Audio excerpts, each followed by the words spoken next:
Hello, you absolute legends. Super Mario 64 is the most popular speedrunning game of all time. Its world records are some of the most difficult and respected runs in all of speedrunning. Given how competitive this game is, you would think that new world records would be few and far between. But surprisingly, players are still pumping out better and better times. In the past 6 weeks, we have seen new world records in all 5 of the main categories. Some of these records are starting to get ridiculously optimized, and we are rapidly approaching a couple of major milestones. This is a very exciting time for Super Mario 64, so let's take a quick look at each of these amazing world records. Now, I'm unsure exactly just how many of you are familiar with these categories, so just to make sure everyone is on the same page, I will briefly explain each one as I go. In Super Mario 64, the vast majority of gameplay is dedicated to collecting stars in each of the different courses.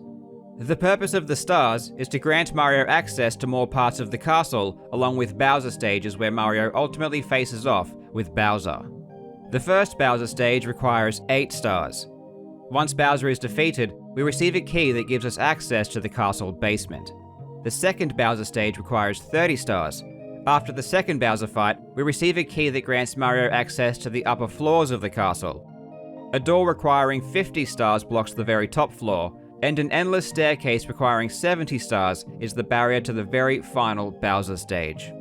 All of these barriers can be bypassed without their respective star requirements by taking advantage of the fact that Mario's backwards speed has no limit. By using backwards long jumps, Mario can build up enough speed to get through doors and other various obstacles. This mechanic can only be abused in certain locations where the player can easily spam backwards long jumps quickly. Obviously, with the quicker categories we don't collect many stars, so we will need to take advantage of all of these glitches.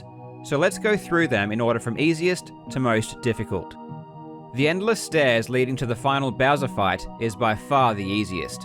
The infinite length the staircase provides means that you can continue to jump backwards trying to gain traction without having to worry about the staircase ending. The 50-star door is also relatively easy to get through, but here, the stairs do end, so if you fail to gain traction after a few jumps, you need to stop and return to the beginning. Getting through the 8-star door leading to the first Bowser is where things start to get a bit trickier. Backwards speed is built up by getting inside this wall and long jumping into the corner. The only thing that makes this a bit harder is the fact that you need to build up the correct amount of speed before initiating the glitch. This is all done by timing and feel. Build up too much speed and you'll be flown out prematurely. Build up too little and you'll trigger the castle's front door instead of going straight through. The 30-star door leading to the second Bowser stage is by far the hardest.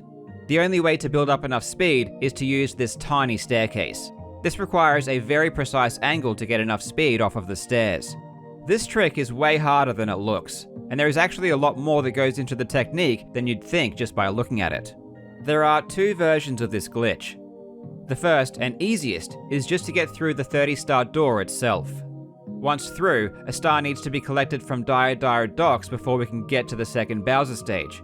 Getting this particular star allows water to retreat that was blocking the hole leading to Bowser. Using this method, we can complete the game with only 1 star. The second version of this glitch gets Mario not only through the 30-star door, but also through the entrance to Dire Docks. This allows us to get into the Bowser stage without collecting any stars. This is much more precise both in angle and speed. I won't go deep into the specifics in this video, but it is very difficult to pull this off and the inputs are very counterintuitive.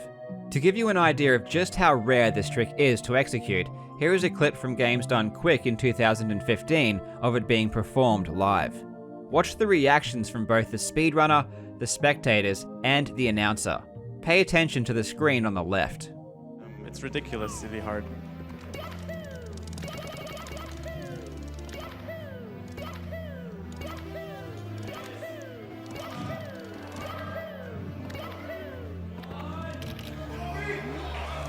Yes! I got it! Whoa. Oh my god. Oh my god, I got it! Goodness, dude. That is insane. That is actually insane, dude. Yeah, you need a very specific amount of speed to pass through DDD, and then you can just go straight to Fire C. If you don't get that, then I'm so nervous right now. You'll have to go through DDD and grab a star. to get to Fire Sea. Now let's take a look at these world records. On the 28th of April, the Japanese speedrunner Kano beat the 0-star world record with a time of 6 minutes, 39 seconds, and 9 milliseconds. This improved the previous world record held by the American Droz by over 2.5 seconds. The 0-star category is effectively the any percent category and is the quickest way in which you can complete the game. This world record is starting to get incredibly optimized. There is only one thing in the entire run that I would class as a mistake. In the second Bowser stage, Kano messed up the setup to what is called the pole glitch. After this mistake, he used a backup setup to perform the glitch, which he managed to pull off successfully. This slight error cost approximately 1 second, but it also prevented him from doing the optimal strategy further on in the stage. These platforms here move up and down on a cycle, and because he was slightly slower, the platform had lowered to the point where he couldn't use the optimal movement. This cost a further second. You'll be able to see the ideal strategy in the next world record that we will take a look at. The backwards long jump through the 50-star door was really nice, and the backwards long jump up the 70-star staircase went decent as well. It took him an extra jump to gain traction on the stairs, but all things considered, that's still really quick. Everything else about the run was superb. It's going to take a very, very good run to beat. Kano would then move on to the 1-star category. On the 5th of May, he achieved a time of 7 minutes, 20 seconds, and 60 milliseconds, which beat the previous world record by just under a second.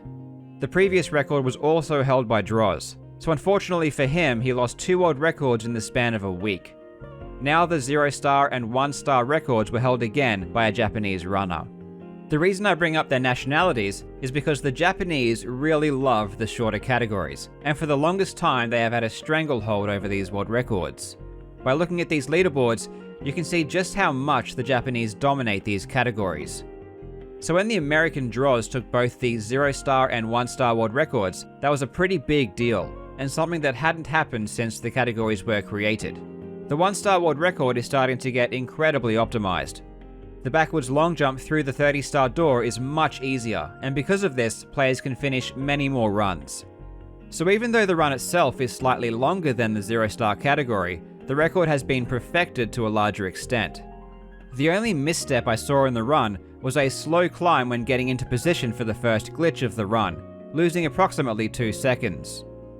In the second Bowser stage, he executed the pole glitch perfectly, and because of this, he was much faster to the raising platforms. Now we get to see the optimal strategy, which, while faster, is definitely more complex and a lot harder to perform. The backwards long jumps at the 50 and 70-star barriers took an extra jump each before they were successful.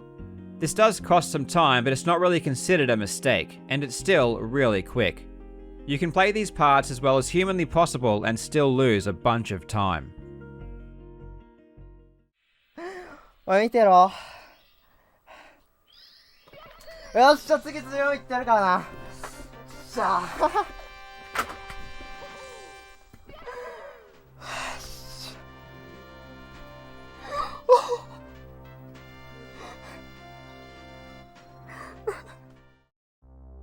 On the 10th of May, the speedrunner Aki broke the 16-star world record with a time of 15 minutes and 4 seconds. Aki already held the record with a 15:08 set back in October of 2018. Of the 4 major skips that we saw in the shorter categories, the only one that is different is the 30-star door. Here, the backwards long jump glitch is not permitted. The only other way to skip this door early is to use a rabbit named Mips. Mips appears in the castle basement once Mario has collected 15 stars. Once through the 30-star door, we still need to collect the star in Dire Docks to gain access to the second Bowser stage, hence a total of 16 stars is needed. This is where the runs start to get a lot more interesting in my opinion, as we actually get to see Mario entering different courses and collecting stars. There are a lot of really interesting and complex strategies that are used. I'd like to focus on one particular star for a minute, and that's a star in Whomp's fortress called Blast Away the Wall. The way you're supposed to collect this star is by destroying the corner section of this wall by shooting Mario out of a nearby cannon. The star is hidden inside. Getting the star this way is really slow because you have to talk to a pink bob-omb first and watch a cutscene that shows the cannon opening. In 2006, a player by the name of Nesrox discovered that you can collect the star without breaking away the wall. This was actually found by accident when he was trying to wall kick off the wall, but collected the star instead. A quicker way to grab the star by running off this plank was quickly discovered, and this technique has been used in world records since at least 2009. The strategy is simply known as cannonless. This is all well and good, but there is just one problem with this strategy. It is extremely precise. In fact, it is so precise that it is impossible for a human to successfully perform this strategy consistently. Most runs would end right here at this star. The first time the star is missed, runners would go and collect a different star, which was slightly faster than going back up to try again. But after the second miss, players would simply reset. This was a pretty large pain point for all of these 16-star runners for quite a few years. But then in 2014, someone by the name of Sockfolder discovered a setup that would allow you to get the star almost every single time. This setup was a lot slower than simply running off the plank, but the increased consistency meant that players could get so many more runs past this point. As I was saying with the 1-star category, getting more runs enabled people to optimize the rest of the run at a much faster rate. As time went on and it became harder and harder to save time elsewhere, players started to turn their eyes back onto cannonless as an area that could be optimized. Obviously, they knew that resorting back to the original strategy would be much faster, but this would also be a lot more frustrating. Over the last year, a slightly more difficult but faster setup, known as texture setup, had become much more popular with top runners. Players would use the textures on the plank to identify where to initiate the ledge grab. This was used all the way up until the previous world record of 1508, set in October of 2018. In the most recent record, however, Aki reverted back to the original cannonless strategy, which had not been used in a world record run since all the way back in 2013. It's really cool to see this strategy come full circle after all of these years. While not as optimized as the 0 and 1-star categories, this new world record is still really tight. There were a few errors in this run though, most notably a complete failure to perform the pole glitch in the second Bowser level. This ended up costing a few seconds, and you can hear Aki's frustration at this mistake. The 16-star world record is now only 4 seconds away from breaking the 15-minute barrier. This will be a huge deal when the barrier is finally broken. The last time a minute barrier was broken in this category was all the way back in 2011. This event could happen at any time, and I would love to give you an update when it finally occurs.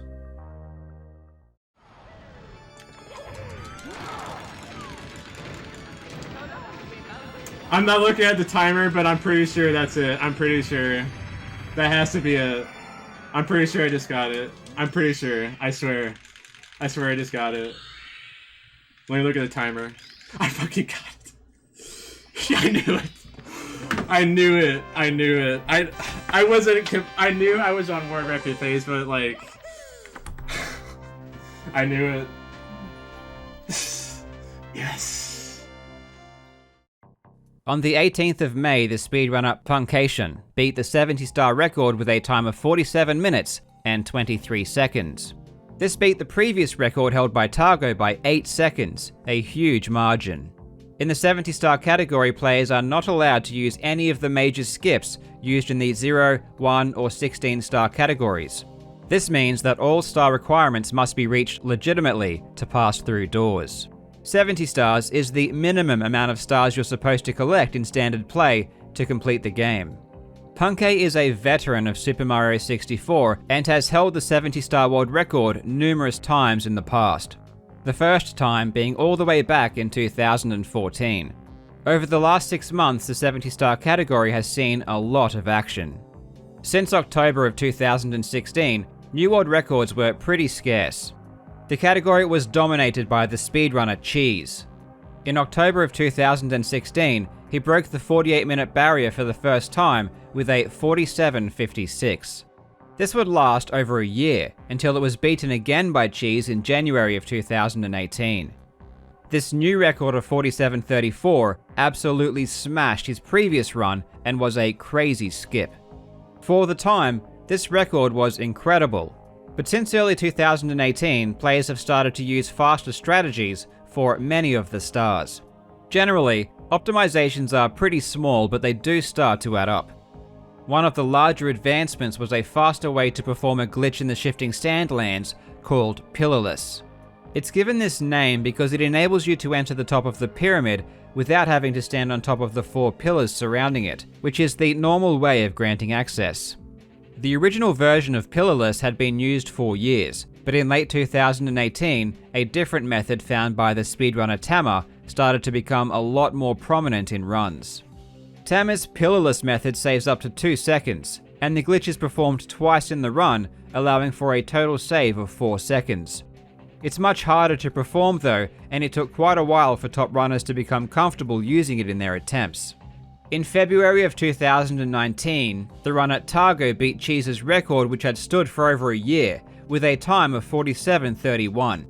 This run saw the first time the new pillarless strategy was performed in any world record. In the new record, he actually messed this strategy up, but still somehow managed to hold it together and enter the pyramid. This save is actually much more difficult than completing the glitch normally. People are now starting to question the feasibility of breaking the 47-minute barrier. It's definitely theoretically possible, and if you were to take any of the top players and stitch together their best segments, it would definitely be in the 46-minute range. But as the run is so complex, reaching perfection is just not something that is ever going to happen. Personally, I think that we will need to see a few more optimizations before people start taking the possibility of going much lower seriously.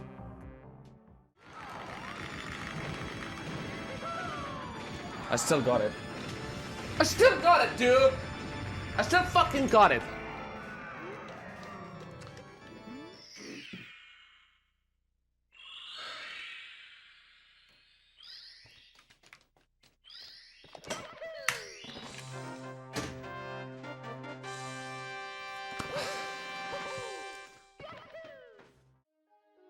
On the 4th of June, the speedrunner Cheese broke his own 120-star world record with a time of 1 hour, 39 minutes and 15 seconds. This beat his previous record by 4 seconds, which was set over a year ago on the 8th of February 2018. In the 120-star category, there are no restrictions at all on what strategies or glitches that you can use. The only requirement is that you collect every single star possible in the game before finishing. This new record is really crazy, and the thing that stands out the most is the fact that Cheese actually died in one of the courses earlier in the run. This fall cost 27 seconds, which is a monstrous amount of time for these runs. Years ago, when runs were a lot more primitive, it wasn't uncommon to see a new record with 1 or more deaths somewhere in the run. But these days, this is extremely unlikely. The record has gotten to the point where dying should almost certainly cost too much time to recover from. As I pointed out in the 70-star category, however, there have been many smaller optimizations throughout the run since the last record was achieved. So while he lost a significant amount of time by dying, he made up for it in the other stages. There was also a time loss at the very final Bowser fight, where he missed one of the throws. Missing a Bowser throw costs approximately 10 seconds. So in total, these 2 mistakes alone cost 37 seconds. This makes it pretty clear to most people that the record will soon head into 138 territory, something that Cheese has been close to achieving several times before. In March of this year, Reddit user FBomb2F posted a $4,000 bounty for the person who holds the 120-star world record by the end of 2019. Looking at the category leaderboard, this new record puts Cheese 21 seconds ahead of second place. Though Cheese has made it pretty clear that he's going to continue the 120-star grind and take this record lower. The real question will be if anyone else is going to be able to post a competing run. There are a couple of runners who have been making a lot of progress lately, but it's still unclear if they can continue improving quick enough to be able to compete. If I were to predict, I'd say this record will break the 1 hour and 39-minute barrier by the end of the year. And based strictly on concrete performances, I'm putting my money on Cheese to be the one to take this bounty home. If any of you guys want to support this channel for free, please go and follow me on Twitch. I have begun streaming regularly again, so it would be awesome if you could come and say hello and hang out. I have my videos for the next couple of months already planned out, so if you want to know what they will be ahead of time, you can join my Discord. The links for both of these are in the description. Thank you to the heroes on screen for supporting me on Patreon. I am blown away by your support. I hope you are having a fantastic day, and I will see you in the next video.